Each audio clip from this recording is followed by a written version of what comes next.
আল্লাহ বলছেন আমি তোমাকে অচিরে তোমাদেরকে দুইবার তোমাদেরকে মারব। একটা কোথায়? একটা হচ্ছে কবরে। কবরে তোমাদেরকে শাস্তি দেওয়া হবে। যেই কবরটা মারাত্মক একটি জায়গা, অন্ধকার একটি ঘর, ওই ঘরে তোমাকে শাস্তি পেতে হবে।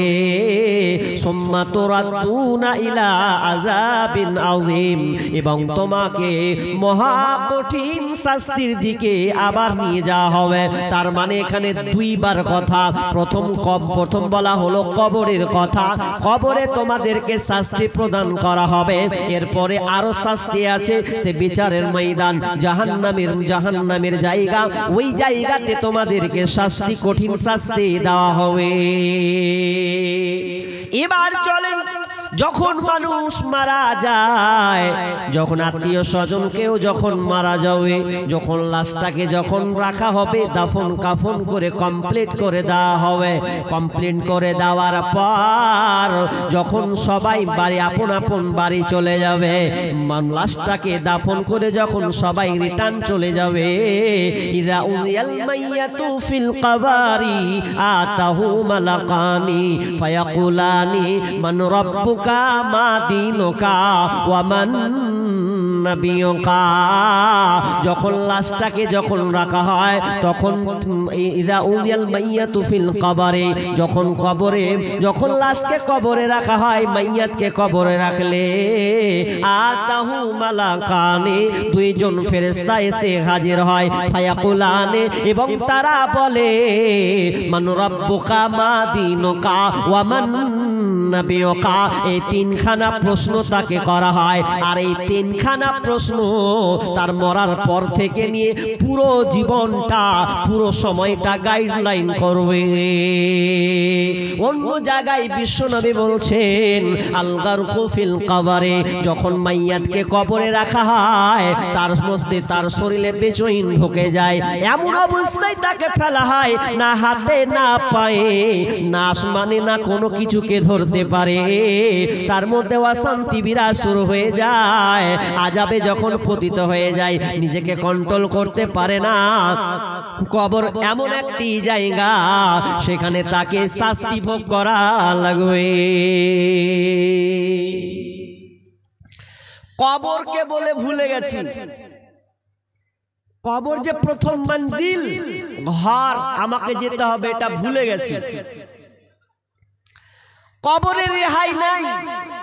কেউ পৃথিবীর এরকম কেউ বলতে পারবে না, কোনোদিন দাবি করতেও পারবে না যে আমি কবরে যাব না। এরকম কেউ দাবি করতে পারবে? তো কবরে যে যেতে পারবে না, তো হাজি অনেক তো লোক আছে যাদেরকে কবরে শায়িত করা হয় না। হিন্দুরা কি কবর দেয়? ওরা কি করে? শ্মশান ঘাটে দিয়ে কি করে? পুড়িয়ে দেয়। খ্রিস্টানেরা কি করে? বাক্সবন্দি করে। আর অন্য ধর্মাবলম্বীরা কি করে? অনেকে আবার লম্বা করে খাড়া করে রেখে দেয়, লবণ মাখিয়ে। তা বিভিন্ন ধর্মাবলম্বী যারা, তাদের বিভিন্ন ক্যাটালগে লাশকে পুঁতে দেয়, বা রেখে দেয়, বা গেড়ে দেয়, বা পুড়িয়ে দেয়, বা অনেকে পানিতে ভাসিয়েও দেয়। এই জন্য বিশ্বনবী কবরের দ্বিতীয় আর একটা নাম দিয়েছে বারজাখ। বারজাখ মানে মৃত্যুর প্রথম স্থান, মৃত্যুর পরের স্থান হচ্ছে বারজাখ। তার মানে একটা লোককে যদি বাঘে খেয়ে নেয়, তাহলে ওটাই তার কবর হবে। কোন লোককে যদি হাঙরে খেয়ে নেয়, ওটা তার কবর হবে। কোন লোককে যদি পুড়িয়ে মারা হয়, তাকে না পাওয়া যায়, ওটাই তার কবর হবে। কোন লোককে যদি পানিতে ভাসিয়ে দেয়, তাহলে ওটাই তার কবর হবে। এই জন্য দ্বিতীয় নাম হচ্ছে বারজাখ। কবর এমন একটি জায়গা, যত নবী পৃথিবীতে এসেছেন, সমস্ত নবীকে এই কবরে শুতে হয়েছে, এবং পৃথিবীতে যত লোক আসবে, সবাইকে এই কবরে শায়িত তাকে শুতে হবে। কারো কোনো রেহাই নাই। কবরে কোনো ভাগ নেই। জান্নাতের ভাগ আছে, জাহান্নামের ভাগ আছে। ভালো লোক জান্নাতে যাবে, খারাপ লোক যাবে না। খারাপ লোক জাহান্নামে যাবে, ভালো লোক যাবে না। ভাগ বিভাজন এলাকা, কিন্তু কবরের কোনো বিভাজন নাই, জাহান্নামের বিভাজন। এটা এখন শুরু করবো, থাক একটু, না চলে যাবে বলছে, চলে যাবে উনি। আচ্ছা আচ্ছা, কি মকবুল হোসেন? হ্যাঁ উনি আচ্ছা আচ্ছা, মৌলানা মকবুল হোসেন নাকি? ও আচ্ছা আচ্ছা, কতটি এটা? 1000 টাকা তিনি দিয়েছেন। আল্লাহুম্মা সাল্লি আলাইহি আল্লাহুম্মা বারিক আলাইহি। আল্লাহ তুমি দানকে কবুল করে নাও, যে উদ্দেশ্যে দিয়েছে আশা পূর্ণ করো, বালা মুসিবত দূর করে দাও। আল্লাহ তার আহাল পরিবারকে তুমি সুখে শান্তিতে রাখিও, আমিন। এটা একটু আলোচনা করি, মানুষ শুনুক। কি বলছিলাম?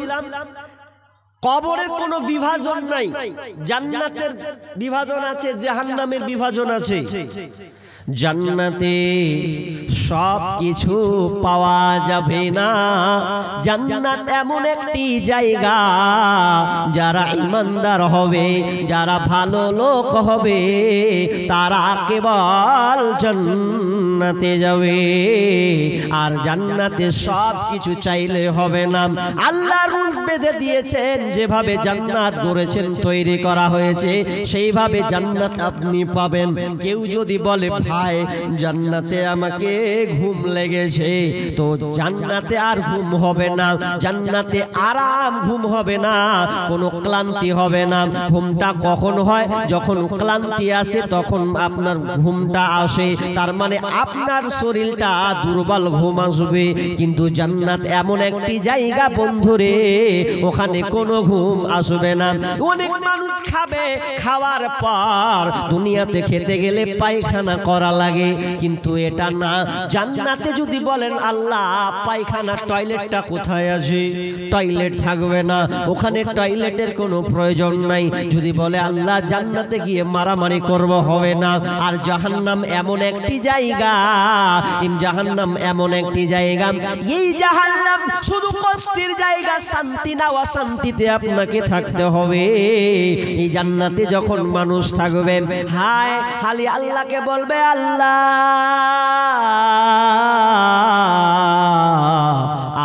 আর পারছি না রে মাবুদ, আর পারি না, আল্লাহ রে আমাদের উপরে দয়া করো, আর কষ্টটা আমরা নিতে পারে না। আল্লাহ বলবে বান্দারে, ও আল্লাহ বলবে ওরে আমার ফেরেশতারা, আমার বান্দারা কেন আমাকে ডাকে, এত জোরে চেল্লায়, কি হয়েছে তাদের, কি তারা বলতে চায়? আল্লাহ সুবহানাহু ওয়া তাআলা সূরা নাবার মধ্যে বলছেন, লা ইয়াযুকুনা ফিহা বারদাও ওয়ালা সারাবা।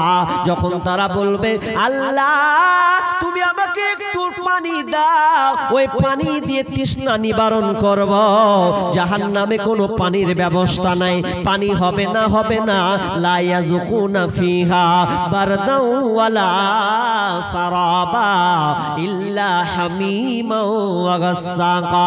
আল্লাহ বলবেন ওদেরকে ঠান্ডা পানি চিখতে তো দূরের কথা, ওদেরকে দেওয়া হবে গরম পূজার রক্ত, ওরা গরম পূজার রক্ত খাবে। এদেরকে ঠান্ডা পানি চিখতে দেওয়া হবে না। জাহান্নাম কষ্টের জায়গা, কিন্তু কবর আহা সবাইকেই শুতে হবে, উপায় কাউকে নেই। কবর কত কঠিন জায়গা, কবর কত কঠিন জায়গা। আমরা কবরকে ছোট মনে করি, লাশ বাপকে রেখে এলাম, মাকে রেখে এলাম, ভাইকে রেখে এলাম, বন্ধুকে কবরে রেখে এলাম, কিন্তু না না, কবরে কত কঠিন জায়গা। ইবনে মাসউদ রাদিয়াল্লাহু তাআলা আনহু নিজে বর্ণনা করেছেন, বিষ্ণু বলছেন ইন্নাল মাউতা লা ইউআযিবুনা ফি কুবুরিহিম। যখন মাইয়াতকে যখন কবরে রাখা হয়, কবরে যখন রাখলে এই কবরে আযাব সংখ্যাকে দেওয়া হয়। আর এই কবরের আযাব, এই কবরের আযাব কত কঠিন, কত কঠিন। মানুষ ছাড়া পৃথিবীর সব জন্তু কিন্তু কবরের আওয়াজ শুনতে পায়, মানুষ ছাড়া পৃথিবীর সব জন্তু কবরের আওয়াজকে শুনতে পায়। এত কঠিন কবর বন্ধুরে। সাদ বিন মুআজ রাদিয়াল্লাহু তাআলা আনহু একজন জান্নাত প্রাপ্ত একজন সাহাবী। যেই সাহাবী মারা গেলে ভালো করে একটু কান লাগান, সবার আমি প্রতি অনুরোধ করি, কত কঠিন জায়গা, একটু ভালো করে কান লাগান। সাদ বিন মুআজ যেদিন ইন্তেকাল করেন, সাদ বিন মুআজ যেদিন মারা যায়, সেদিনকে বিশ্বনবী বলছেন হাদাল্লাযী তাহাররাকা লাহুল আরশ ওয়া ফুতিহাত লাহু আবওয়াবুস সামা। যেদিনকে সাদ মারা যায়, যেদিনকে তাকে দাফন করা হয়, কবর দাফন করা হয়, কমপ্লিট করে দেওয়ার পর এরপরও বিশ্বনবী বলছেন হাদাল্লাযী তাহাররাকা লাহুল আরশ, আসমান থেকে সেদিন যেদিন সাদ রাদিয়াল্লাহু তাআলা আনহু মারা যায়, সেদিনকে জমিনটা ভূমিকম্পিত হয়েছিল। তার মানে কত গুরুত্বপূর্ণ দামি সাহাবী, সেই সাহাবীর কারণে জমিনটা কম্পিত শুরু হয়েছে। কোন নবীর ব্যাপারে বর্ণনা পাওয়া যায় না পৃথিবীটা কম্পন শুরু হয়েছে, কিন্তু সাদের ব্যাপারে কম্পন শুরু হয়েছে। আবওয়াবুস সামা, এবং আসমানের দরজা পর্যন্ত যার জন্য ওপেন করা হয়েছিল। যেদিনকে সাদ মারা যায় সেদিন তার জন্য আসমানের দরজাকে ওপেন করে দেওয়া হয়েছে। এবং শুধু তাই নয়, ওয়া শাহিদাহু সাবউনা আলফা মিনাল মালাইকা, শুধু তাই নয়, সাদ যেদিন মারা যায় সেদিন জানা যায় ৭০,০০০ ফেরেশতা জানাজায় শরীক হয়েছিলেন। ৭০,০০০ ফেরেশতা সাদের জানাজায় উপস্থিত হয়েছিলেন। এরপর বিশ্বনবী বলছেন, ওরে সাহাবীরা, সাদ এত বড় সম্মানীয় ব্যক্তি হওয়ার পরেও তাকে কবরে ছাপ খেতে হয়েছে। এরপর সাহাবী সাদ রাদিয়াল্লাহু তাআলা আনহু কবরে চাপ দেওয়া হয়েছে। বিশ্বনবী বলছেন এরপরে সাদকে চাপ দেওয়ার পরে তাকে ছেড়ে দেওয়া হয়েছে। তার মানে এত বড় সাহাবী, এত জান্নাত প্রাপ্ত সাহাবী, কবরে তার রেহাই হয়নি। তাহলে আপনি আমি বলি তো, একবার কবরের কথা তো একবারও স্মরণ হয় না। দুনিয়াতে কত কঠিন কাজ, দুনিয়াতে কত ভয়াবহ পাপাচার কাজে লিপ্ত আছে, একবার কবরকে নিয়ে চিন্তা করলাম না। সাদের কবরে এতটা চাপ যে আল্লাহ রাসূল ঘাবড়ে গেছেন। আহার কি আশ্চর্য কবর, কাউকে ছাড় দেয় না। তাহলে এত কঠিন কবরে, যেই কবর কে আমাদেরকে ভয় করা উচিত। আজকে কত তারিখ গো? হ্যাঁ, আজকে 29 তারিখ, কালকে কত তারিখ যাবে? 30, তারপরে 31। 31টা কি করবে? কবরে তুমি কুদছো না, কবরের উপর মাটির উপরে তুমি খুব লাফাও। কবরকে বলে একবার চিন্তা করো মুসলমান, তুমি কখন মারা যাবে তোমার গ্যারান্টি নাই, তোমার কোনো চেতনা নাই, তোমার কোনো টার্গেট নাই। শোনো বন্ধু, তোমাকে বলি খবরদার, খবরদার, অন্তত কিছুকে ভয় না করলে কবরটাকে অন্তত ভয় করো। উসমান রাদিয়াল্লাহু তাআলা আনহু যখন তিনি কবরের পাশ দিয়ে যেতেন, টুকরে টুকরে কাঁদতেন, টুকরে টুকরে বাচ্চা ছেলের মতন কান্না করতেন। এত কান্না, এত কান্না। সাহাবীরা বলতেন, এ উসমান, তুমি তো জাহান্নামের কথা, পুলসেরাতের কথা, তুমি জাহান্নামের কথা, হাসরের ময়দান, এত কিছু আলোচনা শোনো, এরপরে যে অতটা তো কানতে দেখি না যতটা তুমি এই কবরকে নিয়ে তুমি কান্না করছো। উসমান রাদিয়াল্লাহু তাআলা বলছেন, ওরে ভাইরা, ওরে আমার সাহাবী, তোমরা আমার সঙ্গে সাথে শোনো, আমি এতটা কাঁদি না ঠিক, কিন্তু কবর এমন একটা কঠিন জায়গা। বিশ্বনবী বলেছেন, মা রাআইতু মানজারান কাত্তু ইল্লা ওয়াল কবরু আযযাউ মিনহু। বিষ্ণু বলেছেন, আমার প্রথম নজরে ভয়ঙ্কর দৃশ্য জায়গা, এরকম দৃশ্য আমি কোনোদিন দেখিনি, যেটা হচ্ছে কবর। তার মানে কবরে যত কঠিন আযাব, এই কবরে যদি প্রথম কেউ বেঁচে যায়, কবর থেকে যদি উদ্ধার হয়ে যায়, তাহলে বাকি স্তরগুলো তার জন্য সহজ হয়ে যাবে। আর যদি কবর কবরে ধরা খেয়ে যায় তাহলে প্রথম চান্সে ধরা খেলে বাকি স্তর তার জন্য আরো কঠিন হয়ে যাবে। সেই কবরকে নিয়ে তুমি একবারও চিন্তা নাই? তুমি শুয়ে আছো না, তুমি খুব মাটির উপরে কুদাকুদি করছো। আজকে কিছুদিন পর 2 দিন পর মুসলমানের বাচ্চা, আমরা নামের মুসলমান গো, সেই মুসলমানের ঘরের ছেলেরা দেখবেন যেদিনকে 1 জানুয়ারি হবে 31 নাইট জানুস দেবতার নামকরণ, জানুস দেবতাকে কেন্দ্র করে যারা খ্রিস্টানরা রোমানরা যারা এই দেবতাকে পূজা করে 31 নাইট উদযাপন করে, মুসলমানের বাচ্চাদেরকে দেখবেন ওরাও টার্গেট নিয়েছে। আজ থেকে ধরলেন টার্গেট নিয়েছে কোথায় যে পিকনিক মানাতে যাবে, এই জন্য এত টাকা জড়ো করা লাগবে, এত বড় বক্স নেওয়া লাগবে। তুমি কবরের উপরে, তুমি মাটির উপরে কুদাকুদি করবে, সেই মাটি তোমাকে ডাকছে কবর, তুমি আমার উপরে কুদবে না? একবার ভেতরে এসে দেখো, তোমার কুদকুদানি বের করব। একবার এসো কবরে, কবর প্রতিদিন 10টা কথা বলে। তুমি আমার উপরে কুদছো, আমার ভেতরে আসতে হবে। তুমি আমার উপরে লাফাচ্ছ, আমার ভেতরে ঢুকতে হবে। আমার উপরে তুমি খাচ্ছ খুব মজা করে, না আমি তোমাকে খাবো। একবার ঢুকো, কবরে ঢুকে দেখো। হাত জোর করছি যুবক, তোমার টার্গেট দেখাও, লাত মারো।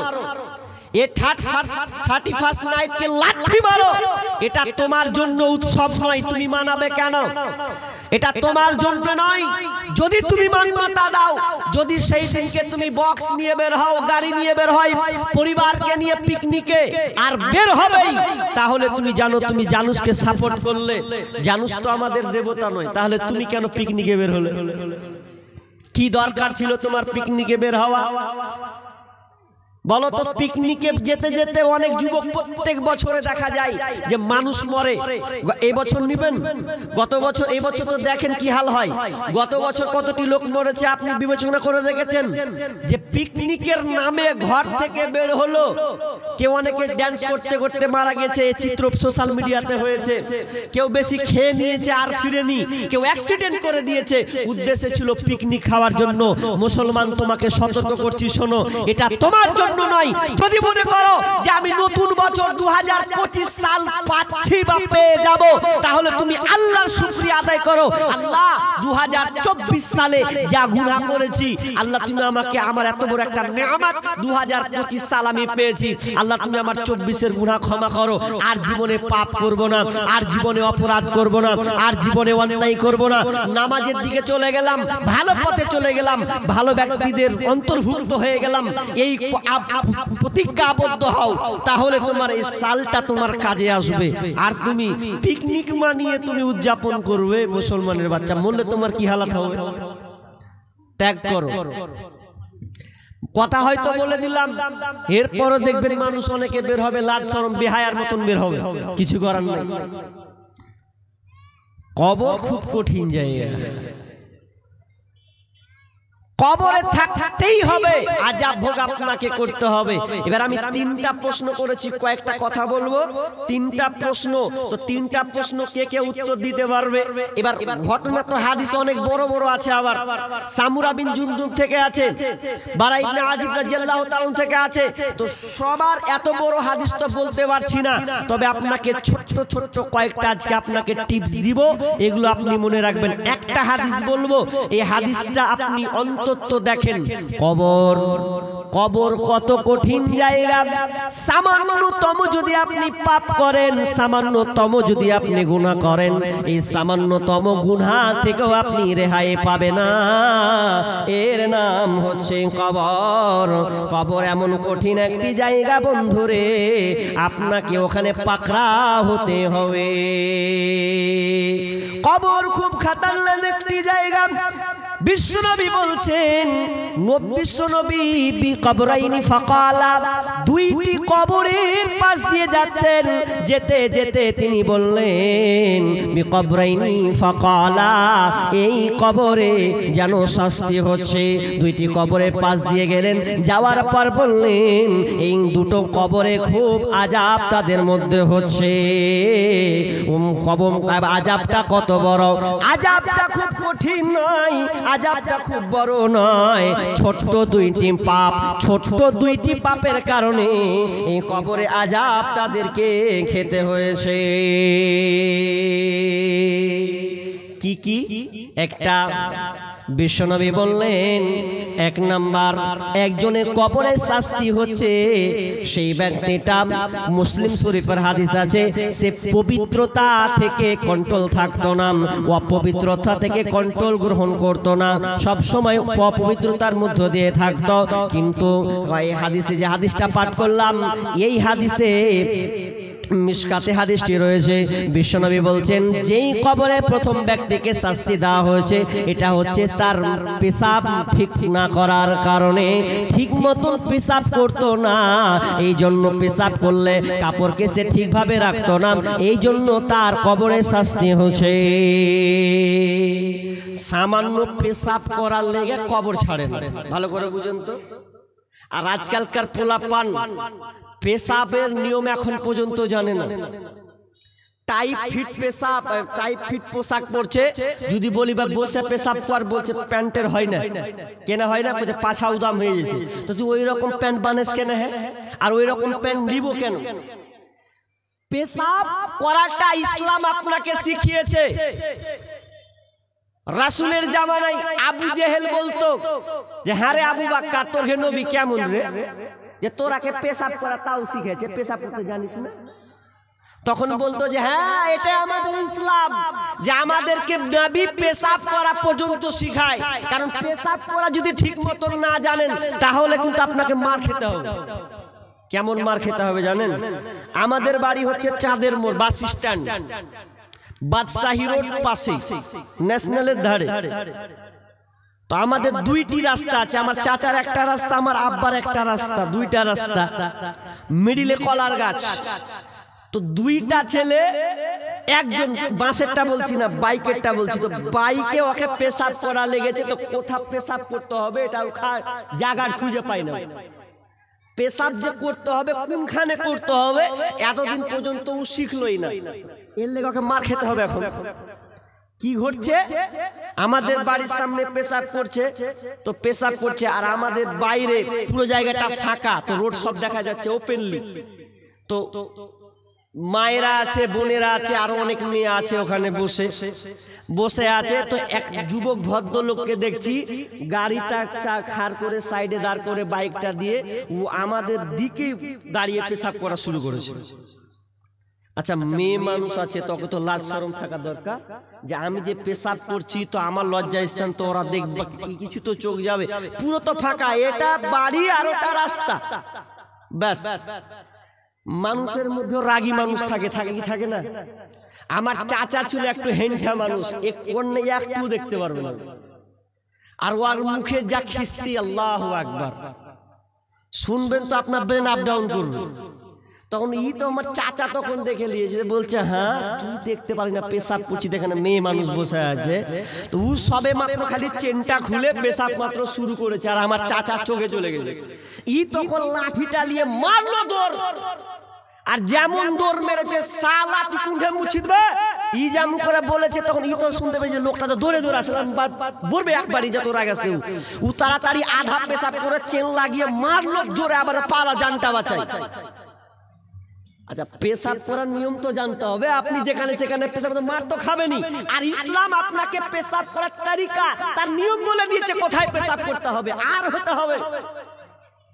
ইসলাম পেশাব করার নিয়ম কানুন পর্যন্ত আপনাকে শিক্ষা দিয়েছে, যাতে আপনাকে কারো কাছে লাঞ্ছিত না হতে হয়। এর নাম হচ্ছে ইসলাম। অনেক যুবক আছে দাঁড়িয়ে দাঁড়িয়ে পেশাব করে আর গল্প করে, দাঁড়িয়ে দাঁড়িয়ে শুকনো জায়গায় পেশাব করে গায়ে ছুটে যায়। সতর্ক অবলম্বন করুন। বিষ্ণু বলছেন 1 নম্বর আযাব। কেন কেন? তো পেশাব ঠিক মতো না করার কারণে, পেশাবকে কন্ট্রোল না করার কারণে তাকে কবরের শাস্তি দেওয়া হচ্ছে। নাম্বার 2, দ্বিতীয় নম্বর ব্যক্তিকে যে শাস্তি দেওয়া হচ্ছে, বিশ্বনবী বলছেন যে লোকটা দুনিয়াতে চুগলখড়ি করে বেড়াতো। চুগলখড়ি মানে এর কথা ওকে লাগাই, ওর কথা ওকে লাগাই। পৃথিবীতে অনেক মানুষ এ ধরনের আছেন। এ ধরনের মানুষের আজকে অভাব নাই। একটা আলেমের কথা ওকে বদনাম লাগায়, ও আলেমের কথা একে এসে বদনাম লাগায়। এ তোর নামে খারাপ বলছে, ওকে যে বলছে তোর নামে খারাপ বলছে, অথচ কিছুই নাই। ভালোবাসাকে নষ্ট করার জন্য, এ বাড়ি ও বাড়িতে আপনার কিনা সম্পর্ক কেটে দেওয়ার জন্য অনেক পৃথিবীতে মানুষ আছে মিথ্যা কথা বলে বলে বলে বলে মানুষের সংসারকে টচনচ করে দেয়। ওই লোকেরা ভালো করে শোনো, যারা তোমরা চুগলখড়ি করে বেড়াও তাদের শাস্তি কবরে এরকম হচ্ছে রে।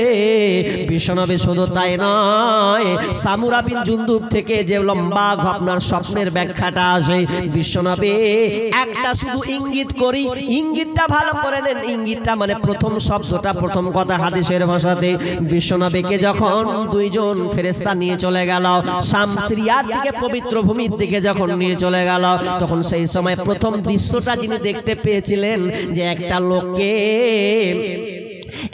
লোকের মাথাকে চৌচির করে, একটা লোককে কি করা হচ্ছে, ডান দিক তার গালকে চিরা হচ্ছে, বাম দিকে তার গালকে চিরা হচ্ছে। যখন এই দৃশ্য ভয়াবহ দৃশ্য যখন দেখছে, আহারে লোকটা এইরকম কেন শাস্তি হচ্ছে?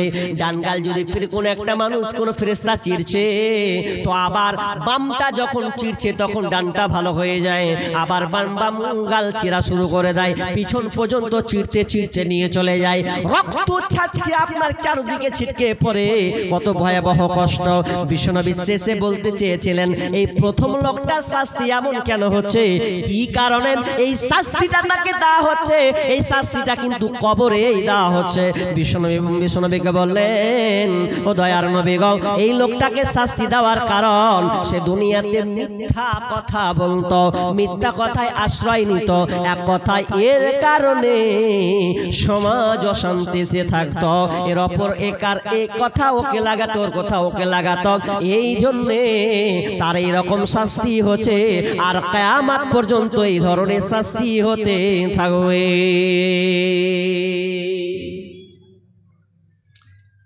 যে ঘটনাটা মিরাজকে কেন্দ্র, যেটা স্বপ্নকে কেন্দ্র করে আছে, সামুরা বিন জুনদুব থেকে, এটা সম্পূর্ণ কবরে, সম্পূর্ণ কবর থেকে আছে। শামীম আক্তার মা বাবার জন্য মিরিকটোলা থেকে 2000 টাকা। শামীম আক্তার মা বাবার জন্য 2000, তাই তো বলেন?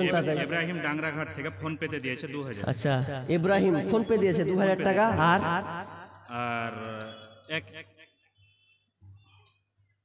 আনসুরের মা, আনসুরের মা, আচ্ছা মেম্বার আনসুরের মা কত? 1300 টাকা। 1300 টাকা, 200 টাকা ছেড়ে দিলে। কারি রমজান আলী, তিনি ছিলেন গোদাসিমুল, কারি রমজান আলী গোদাসিমুল থেকে 1000 টাকা। 1000। মিলিকটোলা ইব্রাহিমের মা, মিলিকটোলা ইব্রাহিমের মা 200 টাকা। এটি হলো। আচ্ছা, দান যখন শুরু করব তো করবই, ছাড়বো না। তো শুরুয়াত মোটা দান দিয়ে স্টার্ট করতে হবে নাকি?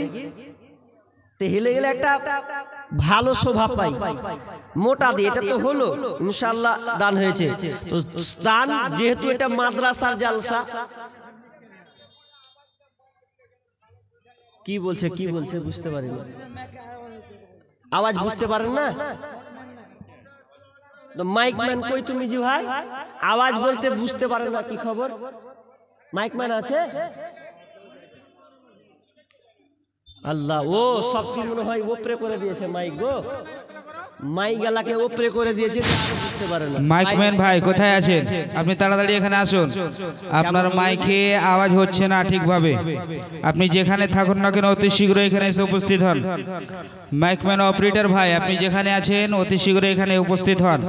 এবং মহিলা প্যান্ডেলে যিনাদেরকে কালেকশনের দায়িত্ব দেওয়া হয়েছে তিনারা সেখানে থাকবেন এবং তাড়াতাড়ি করে সেই দানগুলি এখানে নিয়ে আসবে স্টেজে, যাতে করে আমাদের মা বোনদের সেই দান দিয়েছে সেই দানের দোয়া যেন পায় তারা। মহিলারা আমার মা বোনেরা আগে দিকে বসুন, আগে দিকে জায়গা খালি আছে, অতএব আগে আগে বসুন। পিছনে অনেকগুলি মা বোন দাঁড়িয়ে আছে, তিনাদেরকে বসার সুযোগ করে দেন। আপনারা আগে আগে বসুন। কি নাম? রুমিসা খাতুন। ও বাবা মা শ্বশুর শাশুড়ি, তাই তো? আচ্ছা আচ্ছা, 500 টাকা দিয়েছেন। আল্লাহুম্মা সাল্লি আলাইহা আল্লাহুম্মা বারিক আলাইহা। রব্বুল আলামিন আমার হাতে অনেক বিভিন্ন জন দান দিয়েছেন, 200, 500, 1000, 2000 পর্যন্ত আমার হাতে কালেকশন। আল্লাহ তুমি বড় রহমান, তুমি বড় মেহেরবান। আল্লাহ তুমি আমাদের উপরে দয়া করো। মালিক যে যা উদ্দেশ্যে দিয়েছে আল্লাহ তোমার মাদ্রাসাকে, ফুলের বাগানকে উজ্জ্বল করার জন্য, তোমার দিন শেখার জন্য আজকে তারা শ্রোতারা এসে, তারা তোমার বান্দারা এসে নিয়তের উপরে দান করেছে। মালিক যে যা উদ্দেশ্যে দান দিয়েছে তার দানকে তুমি কবুল করে নাও। আল্লাহ তুমি আলিমুন বিজাতিস সদর, আল্লাহ তুমি অন্তর্যামী, তুমি সমস্ত খবরে রাখো। আল্লাহ যে উদ্দেশ্যে দিয়েছে, অনেক আব্বার জন্য, মায়ের জন্য, সন্তানের জন্য, প্রতিবেশীর জন্য, ভাইয়ের জন্য দান করেছে। আল্লাহ অনেকে নিজের জন্য দান করেছে। আল্লাহ তুমি দানকে কবুল করে নাও। যে উদ্দেশ্যে দিয়েছে আশা পূর্ণ করে দাও, বালা মুসিবত দূর করে দাও। আমিন সুম্মা আমিন। ভাই আরেকটা হাদিস বলবো, হাদিসটা আপনাদের খুবই গুরুত্বপূর্ণ। অনেক তো অনেক রকম করে বলে, তরজমা করে দেয়। আপনাকে আমি বাস্তবতার দিকে নিয়ে যাব, খালি শুধু একটু ধীর ভাবে শুনবেন তাহলে হবে। হাদিসের রাবি আনাস রাদিয়াল্লাহু তাআলা তিনি বলছেন যে মানুষ যখন মরে যায়, আনাস ইবনে মালিক রাদিয়াল্লাহু তাআলা আনহু قال ইয়াতবাউল মাইয়িতা قال رسول الله صلى الله عليه وسلم يتبع الميت ثلاثه। যখন মানুষ মারা যায়, তখন মানুষ মারা গেলে তার সঙ্গে তিনটা জিনিস যায়। ইয়াতবাউল মাইয়িতা সালাসাহু ফায়ারজিউ ইসনানি ওয়া ইয়াবকা মাহু ওয়াহিদ। এবং তার সঙ্গে দুইটা জিনিস ফিরে আসে, একটা জিনিস থেকে যায়। ইয়াতবাউ আহলুহু ওয়া মালুহু ওয়া আমালুহু।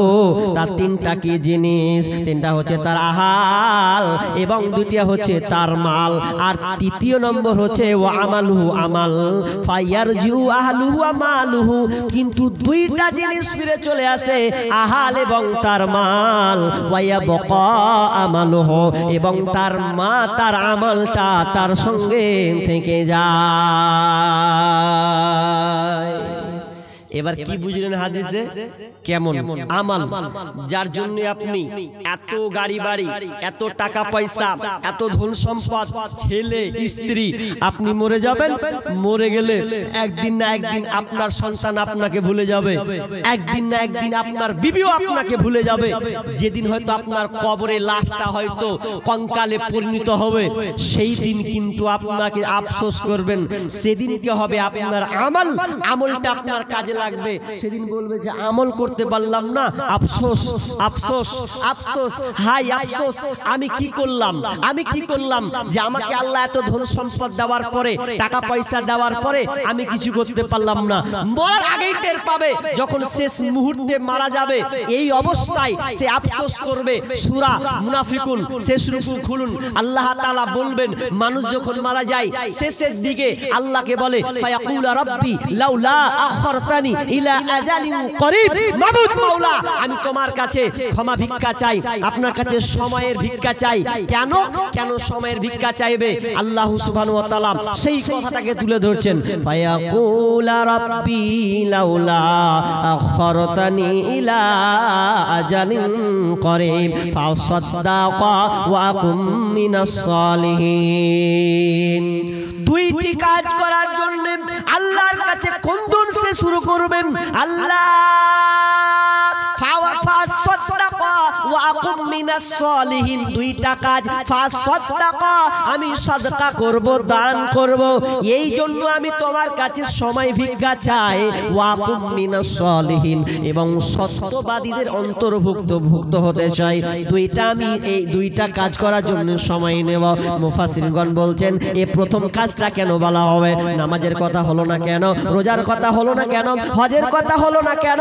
আর অন্যান্য ইবাদতের কথা হলো না কেন? দানের কথাটা এলো না কেন? কারণ দান এমন একটি জিনিস, দান করলে আল্লাহর রাগকে দমন করা যায়। দান করলে আল্লাহর রাগকে দমন করা যায়। দান করলে কবরের আযাব থেকে পরিত্রাণ পাওয়া যায়। দান করলে আপনার প্রমাণ, ইবাদত প্রমাণ হিসাবে, দলিল হিসাবে আপনার কাজে লাগে। এই জন্য দান এমন একটা জিনিস, যদি কেউ 5টা টাকা থাকে পকেটে, সঙ্গে সঙ্গে বের করবে আর বলবেন লেন মৌলানা তাড়াতাড়ি। নামাজ পড়লে 5 মিনিট, রোজা রাখলে 12 ঘন্টা, হজ করলে আর আপনার কিনা 16 দিন 40 দিন, তাহলে এত সময় লাগবে। দান এমন একটা জিনিস, পকেটে আছে 5 টাকা, লেন মৌলানা। এই জন্য এটাই ব্যাখ্যা তারা দিচ্ছেন। ওই জন্য মানুষ যখন মারা যাবে তখন প্রথমে সাদকার কথা বলবে। মানে হাজী আবুজারের স্ত্রী, হাজী আবুজার স্ত্রী কোনটি, কত দিলেন? এই চেনটা ও দিলেন। আচ্ছা, এই চেনটা দিয়েছেন, মাশাআল্লাহ। 1000 টাকা আর 1000 সাথে দিয়েছেন। আবুজারের স্ত্রী, আল্লাহু আকবার, আবুজার গিফারি, একজন সাহাবী। ও আবুজার গিফারি কে? উনি মারা গিয়েছেন স্বামীর জন্য নাকি? স্বামীর জন্য। আহা, স্বামী না থাকলে আল্লাহ। এটা মতি মাস্টারের মা 500 টাকা দিয়েছেন। আচ্ছা, আর একজন মহিলা নাকের ফুল দিয়েছেন। আহা, দেখেন দানগুলো কত কঠিন অবস্থা। অলংকার যাকে বলা হয়, নাকে পড়লে ভালো লাগবে, কিন্তু না, নাকের ফুল দিয়ে দিয়েছে আল্লাহ তোমার মাদ্রাসায়। একজন মায়ের শুনলাম কত কষ্টের কথা, দুঃখের কথা। আপনার কিনা গলার হার, এটা কি গো? গলার হার নাকি? একটা চেন আছে, মাশাআল্লাহ, 2খানা দিয়েছেন। স্বামী নাই, স্বামী হারা, পৃথিবী ছেড়ে চলে গেছেন মাবুদ। অনেকে আমরা বলি মা বাবা নাই মানে অনাথ, কিন্তু না, স্বামী যদি পৃথিবী ছেড়ে চলে যায়, তার ঘরটাও একদম আপনার কিনা অন্ধকার, কোনোদিনও ভালো লাগবে না। যেই মেয়েটা সাজবে স্বামীর জন্য সাজবে, যে পরিবারটা আলোকিত হবে স্বামীর জন্য আলোকিত হবে, সেই স্বামী আল্লাহ তোমার কাছে ধরা আছে, তোমার কাছে হাজিরি আছে। সেই মা সার স্বামীর জন্য বলেন। ফয়সাল কি 2500 টাকা, তাই তো? কই আপনি 2500 টাকা দিয়ে আপনি লক করে থেকে গেছেন জি? 2500 টাকা, 2500, এখানে 1000 টাকা। উনি 2500 টাকা দিচ্ছেন। আর মৌলানা ফয়সাল আর একজন উজির, মোহাম্মদ উজির 1000 টাকা। মাশাআল্লাহ, হায়াকাল্লাহ, বারাকাল্লাহ, আল্লাহুম্মা সাল্লি আলাইহি, আল্লাহুম্মা বারিক আলাইহি। রব্বুল আলামিন যা উদ্দেশ্যে দেশালা দানকে কবুল করে নাও রব্বুল আলামিন। আল্লাহ তোমার মহিলা মহল থেকে একজন মা স্বামীর জন্য আল্লাহ তিনি দান করেছেন, আল্লাহ তুমি তার স্বামীর কবরকে প্রশস্ত করে দাও, অন্ধকার কবরকে উজালা করে দাও, জান্নাতি পোশাক দাও আল্লাহ, তুমি আরামদায়ক শান্তিতে রাখিও, আমিন সুম্মা আমিন। আকাশ হতে রে, কি নাম? সাহাবুদ্দিন মেম্বার 600 টাকা, এনামুল হক 200 টাকা, মোল্লাবাড়ি থেকে 200 টাকা, আর 2 সাথে যুক্ত করেছেন 2 বোরা সিমেন্ট।